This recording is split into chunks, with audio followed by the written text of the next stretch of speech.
महायोगी अरविंद के पिता कृष्णधन घोष इसके शिकार हो गए थे और इसीलिए उन्होंने अपने बेटे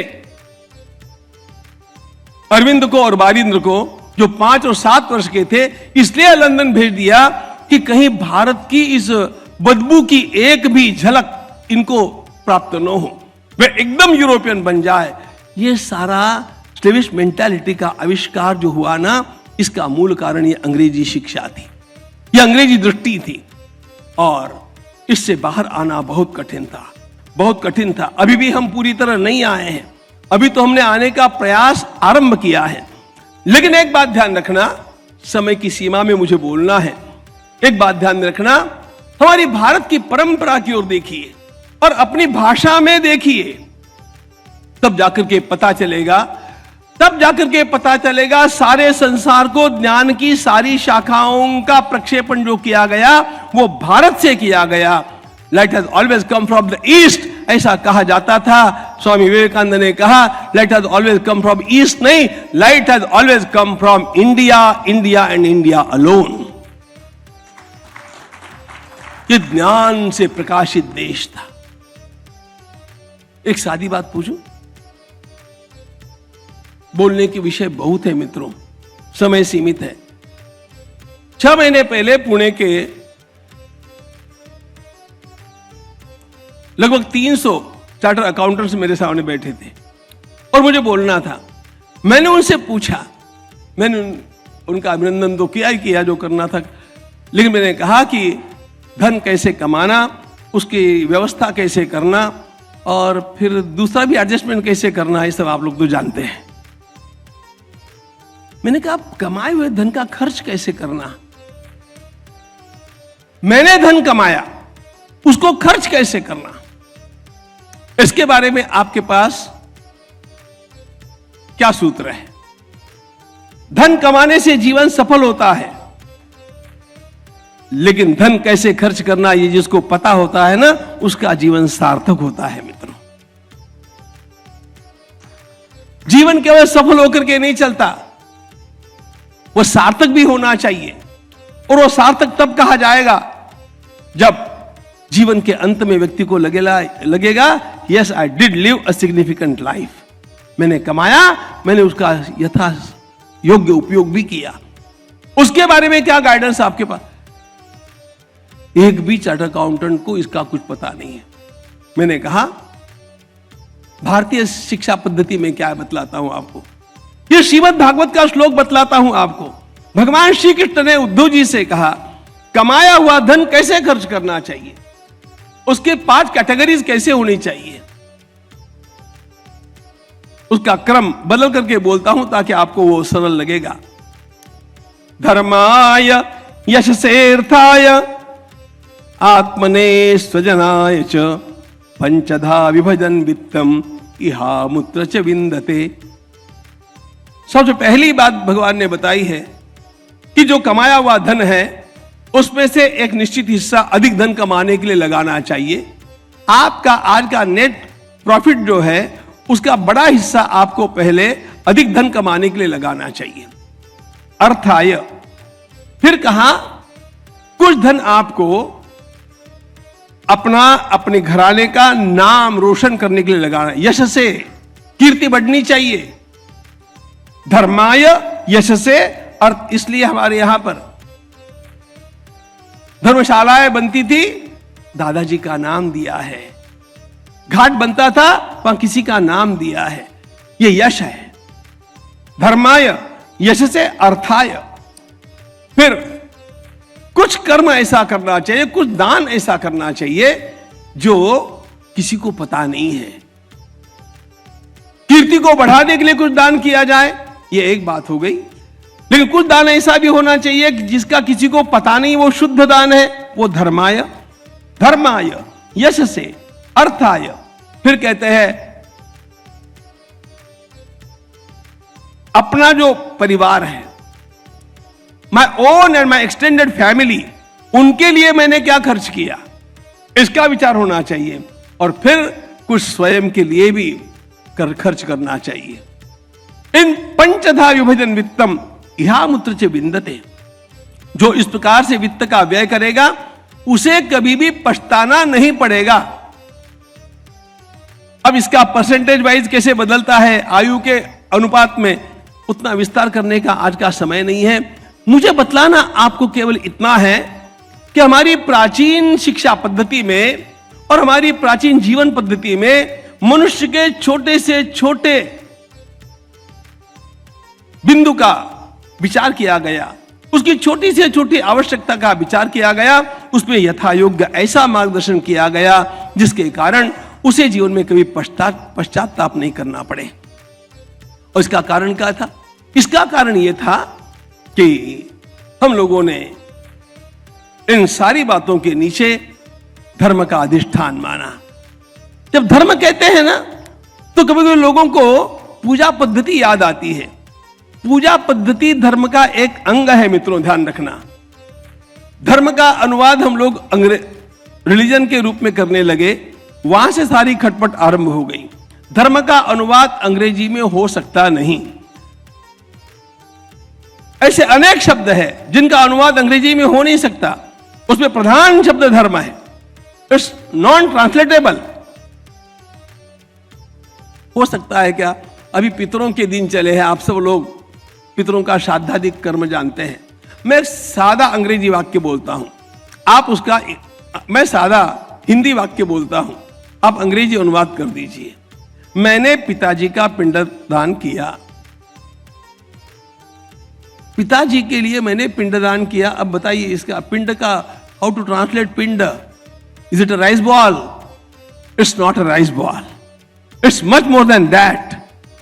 मुख्य बात यह है कि हर शब्द के साथ भावनाएं उस संस्कृति के अनुसार लगी हुई होती है।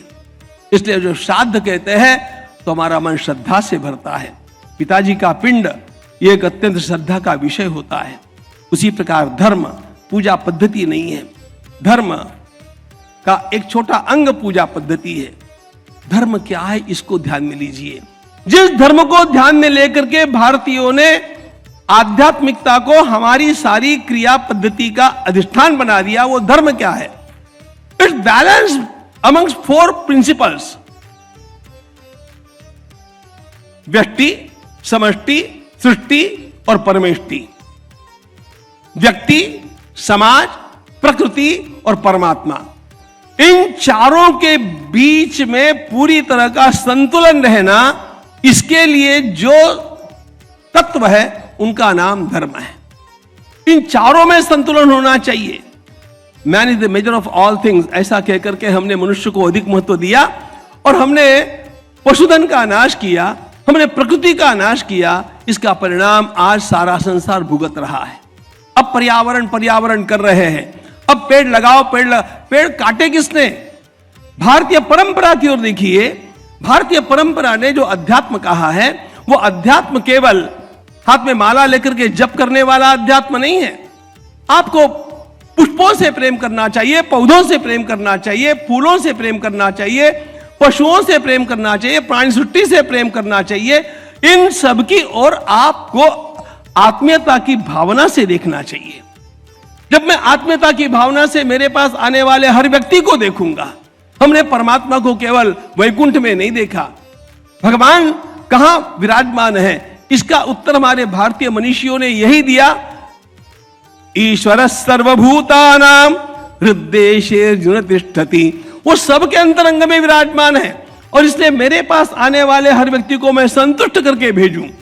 यह भारतीय संपूर्ण विचारधारा का मूल अधिष्ठान है और यह आध्यात्मिकता है। आध्यात्मिकता तिलक छापा करने में केवल नहीं है, वो तो अपना अपना संप्रदाय के अनुसार जिसको जो करना है करना चाहिए, वो अच्छी बात है।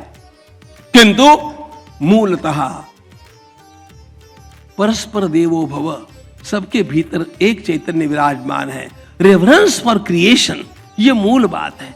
सबके लिए मेरे मन में आदर हो, व्यक्ति के लिए हो, प्रकृति के लिए हो। कभी भी हम लोगों ने प्रकृति का इस प्रकार का नाश नहीं किया। कभी भी इस देश की एक बात ध्यान में रखना, इस देश की आध्यात्मिकता का ही परिणाम यह है कि इस देश ने कभी भी किसी के ऊपर आक्रमण नहीं किया, कहीं पर जाकर के लोगों को जबरदस्ती धर्मांतरित नहीं कराया। कभी किसी को एक्सप्लॉइट नहीं किया। यह देश दाताओं का देश रहा, यह देश ज्ञानियों का देश रहा, यह देश प्रेमियों का देश रहा, यह देश आने वाले सभी लोगों के स्वागत करने वालों का देश रहा। यह इस देश की मूल आध्यात्मिकता है।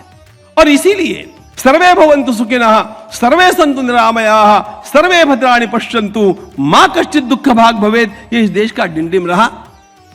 अब यह भावना लेकर के जो कोई चलेगा वह किसी भगवान की पूजा कैसे करता है, इसके बारे में कभी भी हमारे देश में मतभेद हुआ ही नहीं। साधना नाम अनेकता, कोई कैसा भी कर सकता है। धर्म माना गया, हमारे जीवन में सद्गुणों का विकास होना चाहिए।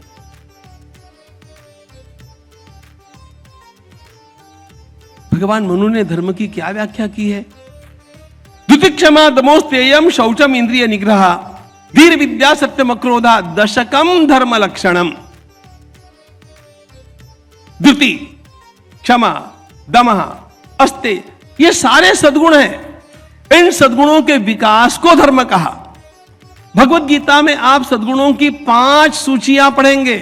There are 5 checklist in Bhagavad Gita to check our own life whether it is spiritual और नॉट। दूसरे अध्याय में स्थितप्रज्ञ के लक्षण है, 12वें अध्याय में भक्त के लक्षण है, 13वें अध्याय में ज्ञानी के लक्षण है, 14वें अध्याय में गुणातीत के लक्षण है और 16वें अध्याय में दैवी संपत्ति के लक्षण है। ये सारे के सारे गुणों की सूचियां हैं, so that we can check ourselves. अब आप ज्ञान की बात करते हैं ना, ये ज्ञान परंपरा की बात है। हमारे देश ने कभी भी ज्ञान को इंफॉर्मेशन नहीं माना। Information, knowledge and wisdom, they are different things.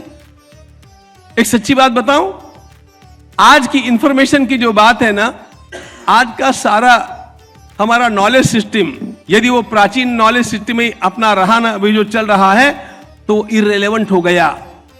Irrelevant इसलिए हो गया कि आज का हर बच्चा सर्वज्ञ है, सब कुछ जानता है, क्योंकि गूगलम शरणम व्रज, उसके पास गूगल गुरु है, उसके पास आर्टिफिशियल इंटेलिजेंस है। और इसलिए जानकारी के रूप में आज टीचर्स की आवश्यकता कम हो गई, आगे चल करके वो समाप्त प्राय होने वाली है। This is challenge we are facing. लेकिन ध्यान रखना, भारतीय परंपरा की दृष्टि लेंगे तो ये चैलेंज नहीं है। कभी भी आर्टिफिशियल इंटेलिजेंस आपको कॉम्प्लीमेंटरी मानना चाहिए, उसको आपका कॉम्पिटिटर मानने की आवश्यकता नहीं है, वो आपका पार्टनर हो सकता है, ध्यान रखना। लेकिन वो पार्टनर कब होगा? जब भारत की ज्ञान की व्याख्या आप स्वीकार करेंगे। भारत की क्या है ज्ञान की व्याख्या? भगवत गीता का 13वां अध्याय, उसमें ज्ञान कहा गया है। अमानित्वम अदम्भित्वम अहिंसा क्षांतिरार्जवम आचार्योपासनम शौचम स्थैर्यमात्म विनिग्रह। 20 गुण बतलाए और 20 गुण बतला करके भगवान कहते एतस् ज्ञानमिति प्रोक्तम। यह ज्ञान है अर्जुन।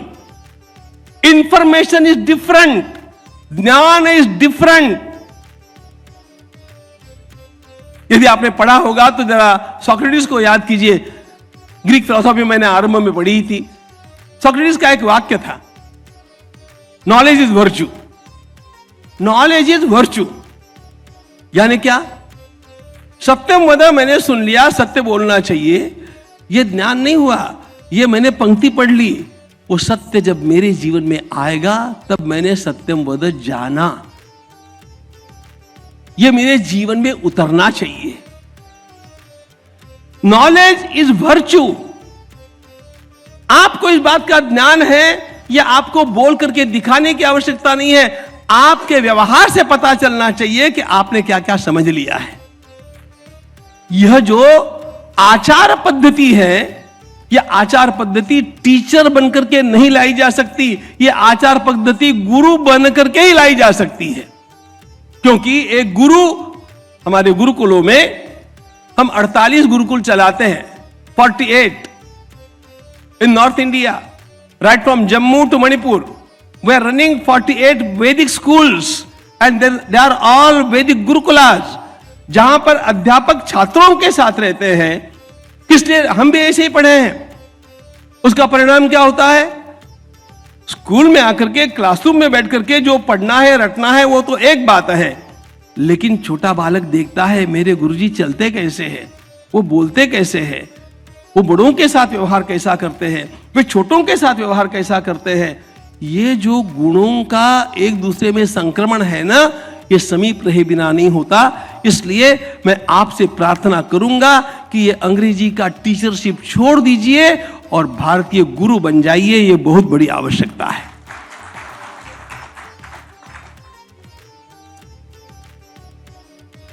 और गौरव मानिए कि हम गुरु हैं। गुरुत्व का एक गौरव होना चाहिए।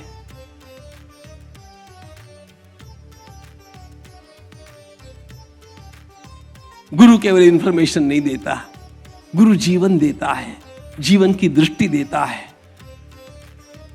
स्कूल में जाकर के, कॉलेज में जाकर के हम इंफॉर्मेशन कलेक्ट करते हैं। अब वो डाटा कलेक्शन जो है ना इंफॉर्मेशन का, इसके लिए आवश्यकताएं समाप्त होती जाने वाली है। लेकिन एयर आर्टिफिशियल इंटेलिजेंस कितना भी प्रगत हो गया, ध्यान रखना, तब भी वह प्रेम सिखा नहीं सकता है, वो प्रामाणिकता नहीं सिखा सकता है। उसके लिए आप गुरु बनकर के जब उस छात्र के पास बैठेंगे और आपसे वह प्रेम को सीखेगा, प्रामाणिकता को सीखेगा, परोपकार को सीखेगा, तब जाकर के वो जीवन में आपको याद करेगा कि हम ऐसे गुरु जी के पास बैठे थे जिन्होंने हमें जीवन सिखाया। मैं स्वयं ऐसे गुरुओं के पास सीखा हूं और इसलिए मैं काशी भी गया मित्रों। मैंने हमारे पूज्य पांडुरंग शास्त्री जी आठवरे दादाजी से कहा, मुझे पढ़ने के लिए काशी नहीं जाना है, पुस्तकें तो मैं भी पढ़ लूंगा, लेकिन मुझे काशी में ऐसे महापुरुष आज दिख रहे हैं जैसे महापुरुष अगली पीढ़ी में निर्माण नहीं होने वाले हैं, किसी को देखने नहीं मिलने वाले हैं। मैं उनके पास जाकर के रहूं, उनसे कुछ मैं तो भी प्रत्यक्ष सीखूं, इसके लिए मुझे जाना है। पुस्तकें पढ़ना ये तो कोई भी कभी भी कर सकेगा जब उसकी कैपेसिटी हो जाएगी पढ़ने की, लेकिन पुस्तकों से जीवन नहीं मिलता है, पुस्तकों से इंफॉर्मेशन मिलती है, ज्ञान गुरु से प्राप्त होता है। और इसलिए हमारे यहां गुरु शब्द का अत्यंत बड़ा गौरव है।